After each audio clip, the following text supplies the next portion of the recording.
قرض پروگرام کے لیے جائزہ مذاکرات کے تحت IMF وفد کو آج پاور اور گیس سیکٹر سے متعلق امور پر بریفنگ دی جائے گی۔ IMF وفد کی پاور ڈویژن اور پیٹرولیم ڈویژن کے حکام سے ملاقاتیں ہوں گی۔ مزید جانتے ہیں ڈان نیوز کے نمائندے طاہر شیرانی سے۔ جی طاہر، بتائیے گا ملاقات میں کیا چیزیں زیر غور آئیں گی؟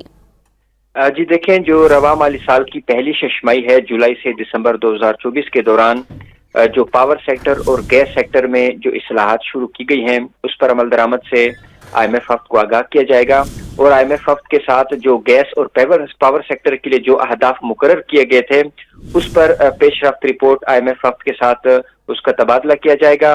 ذرائع کا یہ بتانا ہے کہ جولائی سے دسمبر 2024 کے دوران جو IMF کے ساتھ طے شدہ اہداف ہیں اس پر عمل درآمد کیا گیا ہے، اور اس حوالے سے IMF کو بریف کیا جائے گا۔ وفد کو بجلی کمپنیوں کی نجکاری اور سرکولر ڈیٹ کی صورتحال پر بریف کیا جائے گا۔ IMF وفد کو IPPs کے ساتھ مذاکرات سے بھی آگاہ کیا جائے گا۔ ذرائع کا یہ کہنا ہے کہ پاور سیکٹر کے سرکولر ڈیٹ کا حصول بہت زیادہ کنٹرول میں ہے۔ دسمبر 2024 تک پاور سیکٹر کا سرکولر ڈیٹ 2384 ارب روپے رہا، جو جون 2024 میں 2393 ارب روپے تھا، یعنی سرکولر ڈیٹ میں مجموعی طور پر رواں مالی سال کی پہلے ششمائی میں اضافے کے بجائے کمی آئی ہے۔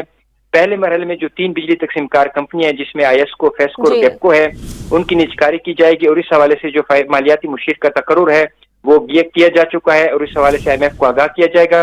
اس کے ساتھ ساتھ جولائی 2024 میں جو بجلی کا بنیادی ٹیرف ہے وہ $7.12 فی یونٹ تک بڑھایا جا چکا ہے، اور جو بجلی کا سیمائی ایڈجسٹمنٹ ٹیرف ہے اس کا بھی بر وقت اطلاع کیا جا رہا ہے۔ جی طاہر، تفصیلات سے آپ آگاہ کر رہے تھے، شکریہ۔